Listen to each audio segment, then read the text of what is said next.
दुआ सुका वण सावा करे। इहो हिकु सिंधी पहाको आहे। जय श्री झूलेलाल। मां माया वसंदानी अॼु इन्हे सिंधी पहाके जो मतिलबु तव्हांखे ॿुधाइण थी वञा। दुआ सुका वण सावा करे, इन जो मतिलबु आहे दुआउनि में ॾाढी शक्ति हूंदी आहे। हाणे हिते हिकु लफ़्ज़ आयो आहे, हिकु शब्द आयो आहे दुआ। दुआ जो मायने छा? दुआ मतिलबु रूहानी आवाज़, रूह सां निकितल अंदरूनी आवाज़, उनखे चइबो आहे दुआ। दुआ जो मायना चाहे उहो केरु शब्दनि में चए या न चए, पर अंदर जी रूह चई ॾिए, उनखे चइबो आहे दुआ। त जीअं केरु इहा दुआ माउ जी थी सघे, कंहिं ग़रीब इंसान जी थी सघे, ऐं इवन कंहिं पशु पक्षीअ जी बि थी सघे।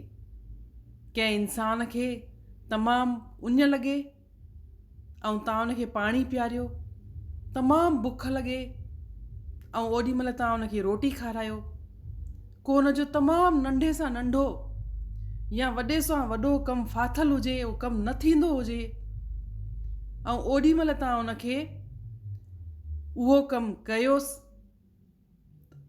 त भले हू शब्दनि में तव्हांखे कुझु चए या न चए, भले उहो पशु पक्षी तव्हांखे कुझु चई त न सघंदो, लेकिन चाहे इंसान चाहे पशु पक्षी जे रूह मां हिकु आवाज़ निकिरंदी आहे, ऐं उनखे चइबो आहे दुआ।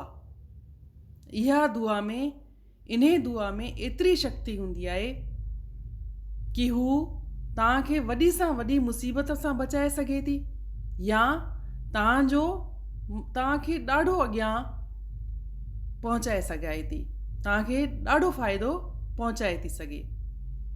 त चइबो आहे दुआ सुका वण सावा करे, मतिलबु दुआउनि में ॾाढी शक्ति थींदी आहे। अगरि कंहिं इंसान खे तव्हां उन जी ज़रूरत पूरत कयोसि था, त इहो सम्झो कि भॻवानु तव्हांखे दुआ खटण लाइ ई उहो कमु कराए पियो। दुआ सुका वण सावा कंदी आहे। मां सम्झां थी तव्हांखे हिन पहाके जो मतिलबु सम्झ में अची वियो हूंदो। तव्हां पाण बि यूज़ कंदा ऐं ॿियनि खे बि चवंदा कि इहे पहाका वापराइनि। जय श्री झूलेलाल।